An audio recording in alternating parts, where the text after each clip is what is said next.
Hello and welcome to Sports Report. This week our big match features women's football as Birmingham First take on Northumbria. We shall also be rounding up all of this week's fixtures after a busy Wednesday afternoon. Without further ado, let's move over to our video highlights with commentary from BurnFM sports reporters. So a must-win game for both sides today here at the Monroe track. It's Birmingham women against Northumbria women, and well, like we say, must-win game. Birmingham lies second in the table. They've played 4, lost 2, and from that they sit 3 points behind Loughborough. Important to note, Loughborough have a game in hand as well. And now the ball is on that far side. It's squared. Now this is Ridgway with an opportunity to shoot 20 yards out. Well, blocked by Northumbria. It's a long shot from distance this time, off the crossbar. What an effort from Christensen, and it's cleared away by Northumbria in the end. Now Birmingham was subject to his put again. She's got an opportunity cleared away. Cassidy will have it just inside the Northumbria half on this near side as she looks to go forward, about halfway inside now. She's got a lot of time and space, and now this is a good opportunity for Shepperton to get the ball in. Instead it's blocked. I want to move the ball on as quickly as possible because I don't want to take responsibility. Good head from Cassidy to get it into the centre of the field. The foul is now given by the referee. She feels she was unfairly challenged, saying that she went in with the foot. And that's Sword again. Yeah, I told you she's a big muscly woman. She likes to get her views across, and she's certainly giving it back to the referee. In that, Christensen will take the free kick. No, she won't. She steps over the ball, and instead Whitten will take it. Lindsay Whitten. And she looks, there's plenty of people in there. Puts in there. Follis is in there. And I said, oh, ball to Ridge. Oh, it nearly overlooked the keeper. It's an own goal.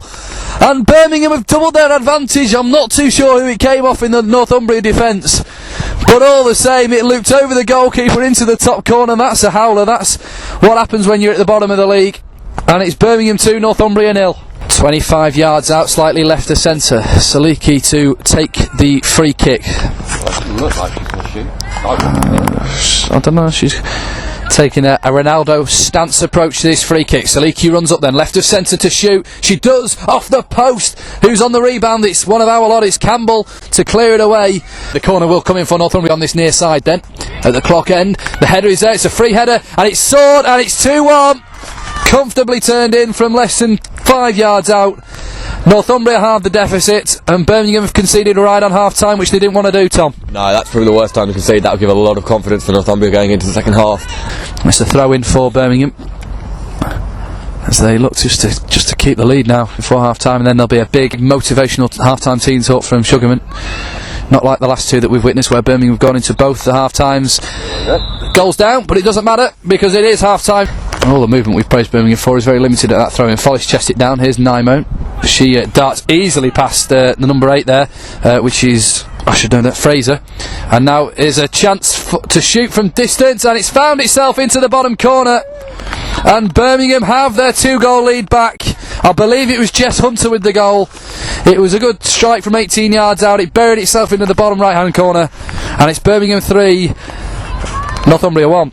You know, efficiency is in Northumbria's favour, but they aren't creating the chances often enough to threaten the Birmingham goal of Amy Edwards. And now saying that, here comes Sword. Opportunity to slip Willis through. She chooses to go alone instead from distance, and Edwards has parried.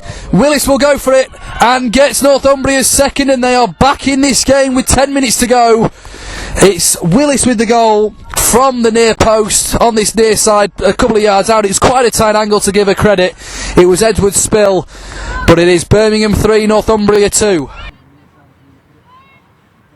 Those were the highlights. Now we shall go over to Tom Dodd from Redbrick, who is interviewing the coach and the captain. Well, first time win of the season. The girls must feel great right now. Yeah, I think we're buzzing right now. We don't have a great track record when we come and play at home, so I'm really proud that we got the 3 points today. And for yourself personally, the first performance at home for you this season. Yeah. How was it? Yeah, it was good. I picked up an injury at the beginning of pre-season, so I haven't trained a lot up until the past few weeks. And this is my first, like you said, the first home game for me. So I was really happy that we got the 3 points from that. And obviously the last 3 results have been incredibly positive. You're now second in the league. What's the aim for the rest of the season? The aim is to win the league, obviously. Second at the minute, I think we're just trailing behind Loughborough. We pretty much need a perfect record for the rest of the season, so that's our aim. Right, well, Jenny, finally a home win. What was different today? We changed our approach slightly in the build-up, but nothing too different. But I felt we went out with a real good commitment and the right attitude today. And it's always better to build from a strong base. That was our key message this morning, this afternoon even, to build from a nice strong base and keep the clean sheet and then build on top of that. Well, in the first half particularly, you seem to be playing more direct. Was that a deliberate plan, or is it just the way that the game planned out? We always try and play into our forwards early, particularly looking for the space in behind for Emma Follis to get on the ball. But it's not particularly something we've changed. What we have changed is we've had a little shuffle in midfield, moved Izzy further forward to link the play, so that's possibly where that's come from. And you're certainly not short of goals at the moment. Has that been something you've been working on? Yeah, I mean, early in the season we were creating chances but not finding the back of the net, so that's certainly something we've been trying to improve. We've scored quite a few goals in the last few games, which has obviously given the girls confidence in front of goal, which again always helps when you get those chances come up in games. And as ever, we're going to ask you for your woman of the match.